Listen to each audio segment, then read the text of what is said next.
friends, welcome back to my channel, and today we are going to discuss about registration of charge by the company. So let us first understand what is charge. तो इसके लिए we'll see the definition of charge in the Companies Act 2013, and the definition is given under section 2 subsection 16. तो आइए हम लोग देखते हैं कि चार्ज है क्या. An interest or lien. Interest का मतलब क्या होता है. Charge is basically nothing but a interest. मतलब आपका कोई इंटरेस्ट किसी चीज़ से जुड़ा हुआ है. आगे पढ़ेंगे तो समझ में आएगा कि आखिरकार किस चीज़ से इंटरेस्ट जुड़ा हुआ है ना. लियन मतलब होता है एक राइट, लेने वाला राइट. मतलब आपको कुछ मिल सकता है, ये राइट बताता है. लियन का मतलब ये होता है. तो एन इंटरेस्ट और lien created on the property और एसेट ऑफ अ कंपनी. ध्यान देने वाली बात यह है कि ये जो प्रॉपर्टी है जिस पे एक आपका जो राइट क्रिएट हुआ है कुछ लेने का, या फिर कुछ इंटरेस्ट है आपके उस प्रॉपर्टी में, वो प्रॉपर्टी या एसेट जो है वो किसका है. तो वो है एक कंपनी का. और एनी ऑफ इट्स अंडरटेकिंग्स. यहाँ पे अंडरटेकिंग्स का मतलब हो रहा है कि कंपनी का कोई भी एसेट या सामान, उसके अंदर जितने भी सारे प्रॉपर्टी हैं उनकी बात की जा रही है. तभी जाके अंडरटेकिंग्स यहाँ पे वर्ड यूज किया गया है. यहाँ पे कंपनी के अंडरटेकिंग्स बात की जा रही है. या both as security and includes a mortgage. Security and includes a mortgage. अब यहाँ पे बात हो रही है सिक्योरिटी की. तो सिक्योरिटी ये वही सिक्योरिटी है जब जैसे कि आप बैंक के पास जाते हो लोन लेने के लिए. तो जब बैंक आपको लोन देती है तो उसके बदले में कुछ कोलैटरल्स, कुछ सिक्योरिटी, आपके घर के, आपके प्रॉपर्टीज़ के कागजात वगैरह वो लोग सिक्योरिटी के तौर पर अपने पास रख लेते हैं. तो सेम टू सेम यहाँ भी वही चीज़ फॉलो हो रहा है. आपको ये डेफिनेशन अगर क्लियर नहीं हो पा रहा है तो मैं आपको एक बहुत ही अच्छा सा एग्जांपल बताता हूँ, जिससे कि आई एम श्योर कि आपका सिक्योर जो कंफ्यूजन है चार्ज को लेके वो काफ़ी क्लियर हो. और एग्जांपल मैं आपको ये देना चाह रहा हूँ, जैसे कि कोई सपोज करो कोई एक कंपनी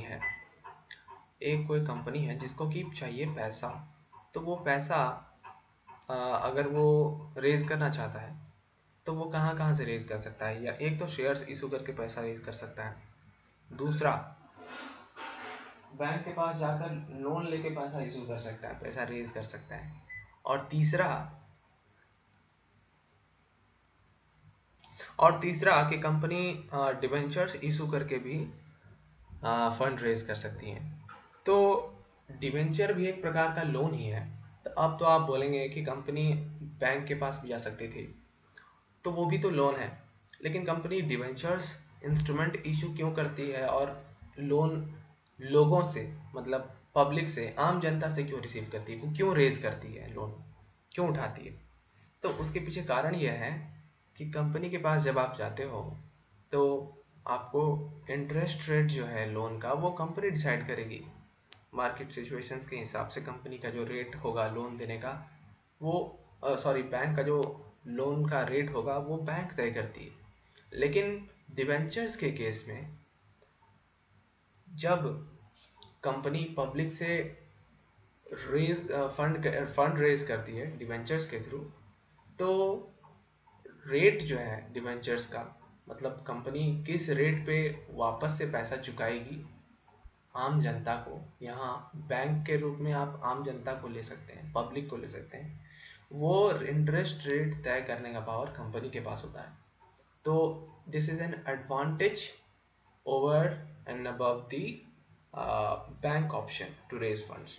दैट्स वाई कंपनी हमेशा चूज करती है डिवेंचर इशू करके लोन उठाना.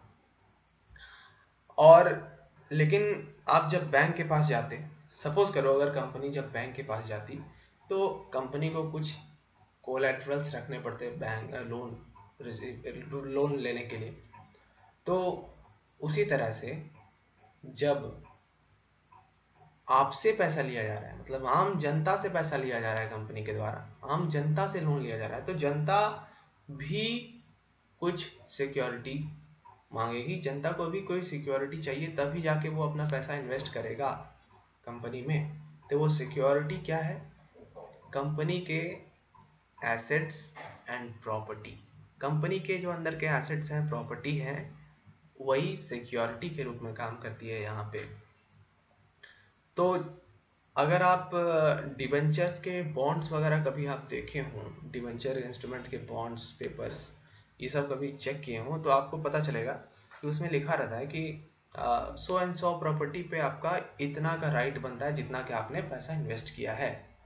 तो अगर फ्यूचर में कभी बाय चांस ऐसा हो जाता है कि कंपनी पैसा आपको रीपे नहीं कर पाती है, डिबेंचर का पैसा जो है वो रीपे नहीं कर पाती है डिबेंचर होल्डर्स को, तो उस केस में उन कंपनी के उन एसेट्स और प्रॉपर्टीज को बेचकर जो पैसा मिलेगा वो उस पैसे से रीपे किया जाएगा डिबेंचर होल्डर्स को।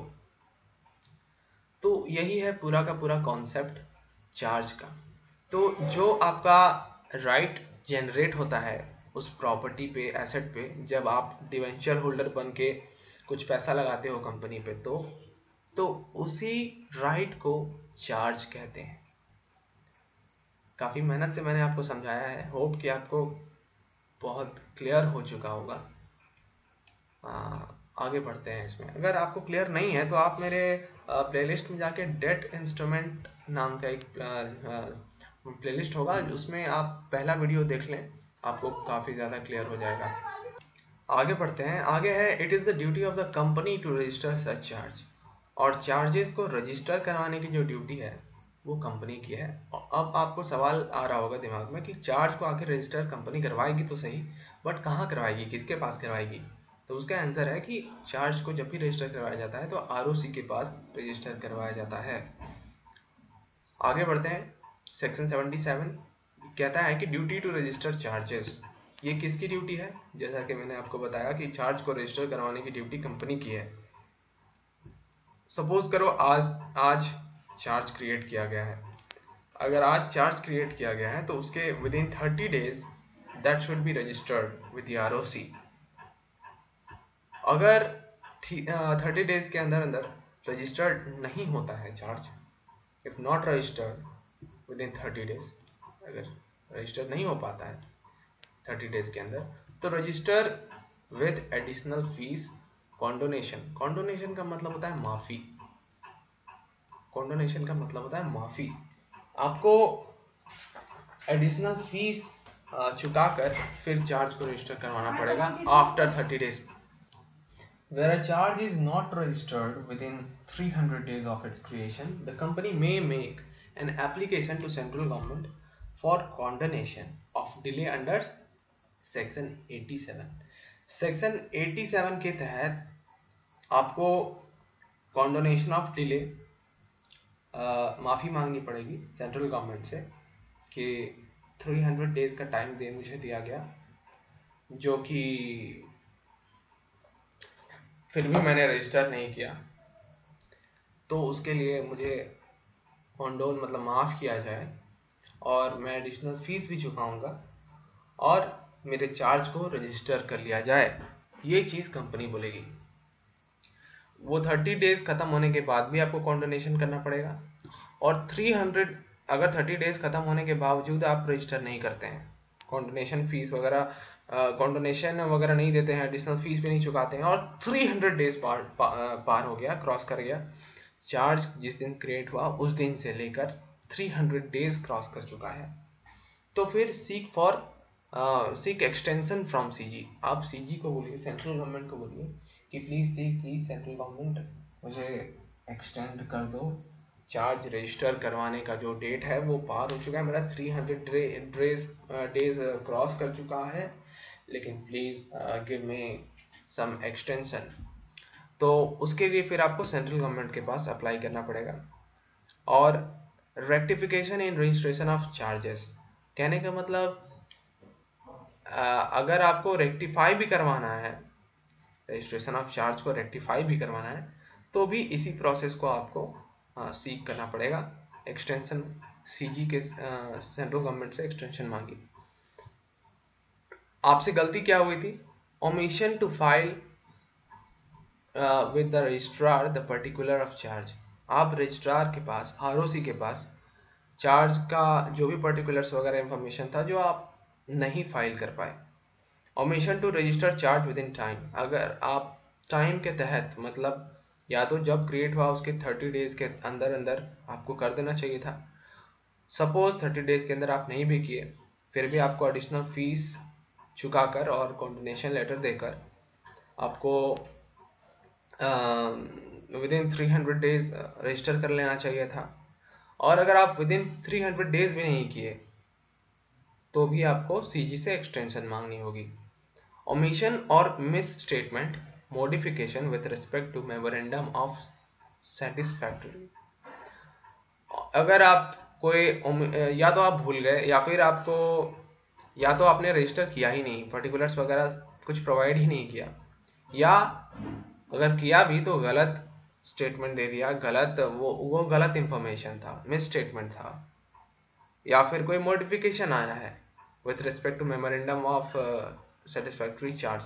मतलब चार्ज रजिस्टर में चार्ज, आपके पास जो चार्ज रजिस्टर्ड है वो उसमें कोई चेंजेस आया है तो उसके लिए भी आपको सेंट्रल गवर्नमेंट के से एक्सटेंशन मांगना होगा। Any other ground just and equitable, just मतलब सही ग्राउंड होना चाहिए, जायज ग्राउंड होना चाहिए, तब आपको उसके लिए भी एक्सटेंशन सेंट्रल गवर्नमेंट चाहे तो दे सकती है।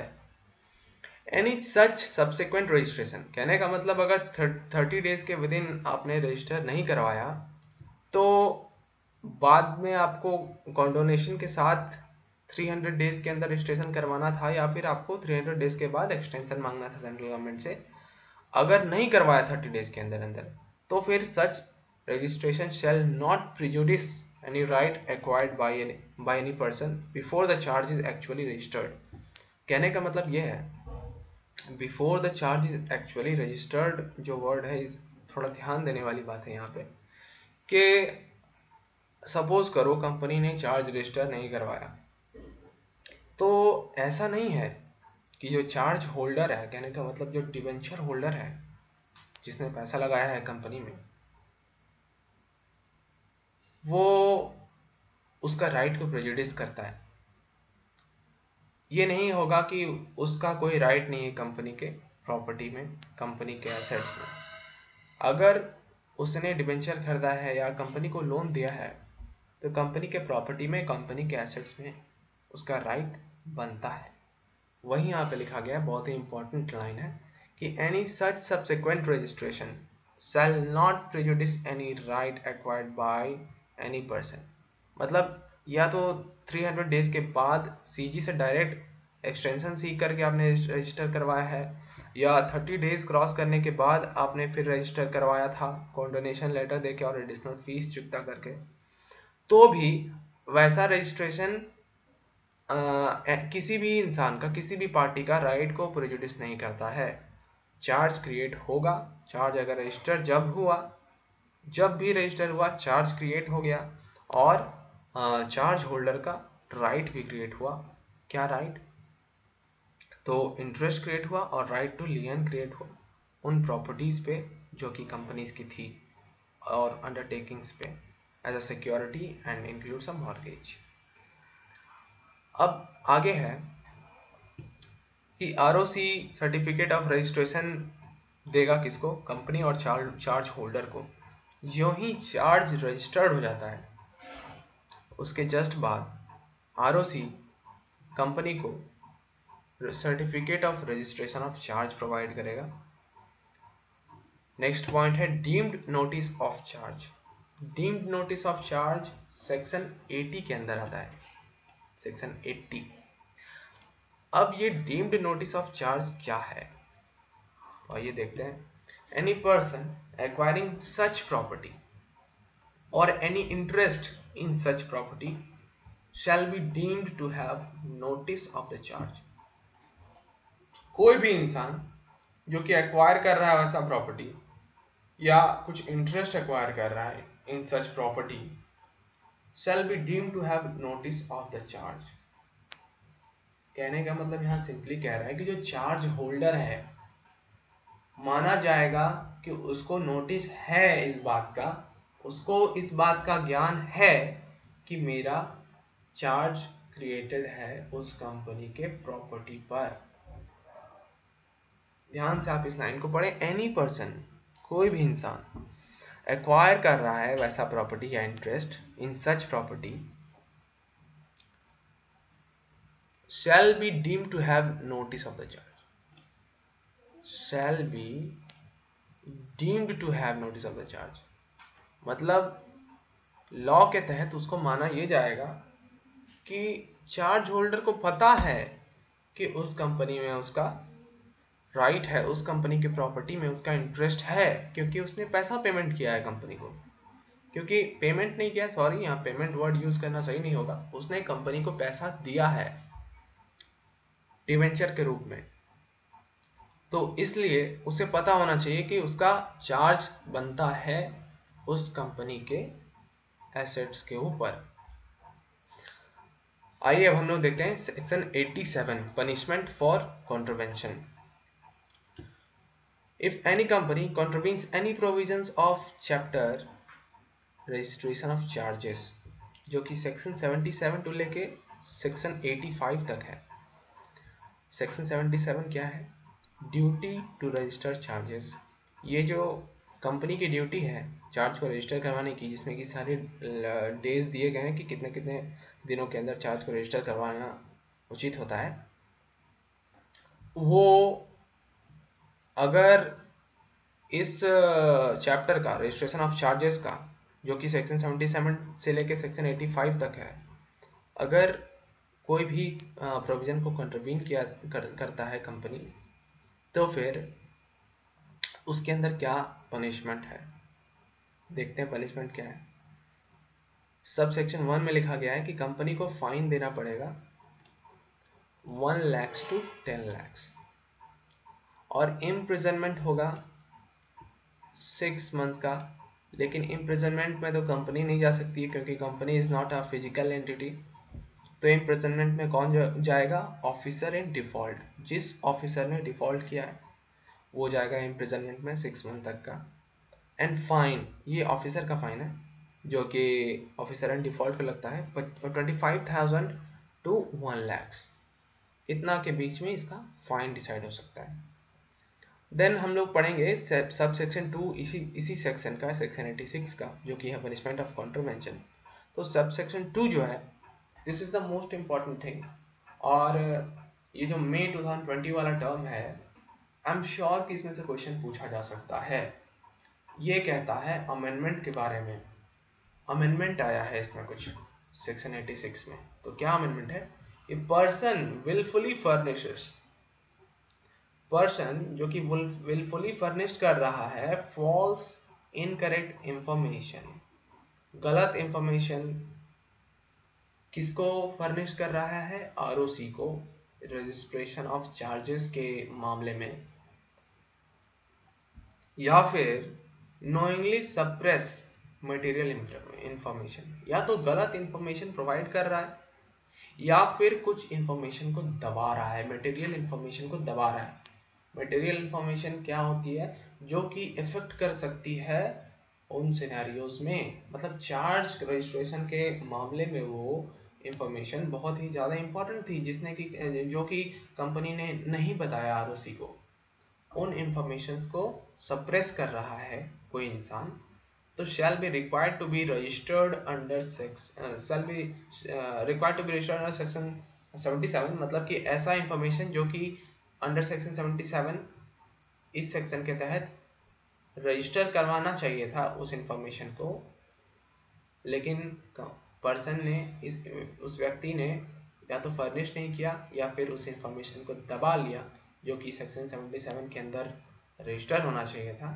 तो वैसे इंसान को लायबल करेंगे, liable for an action under section 447।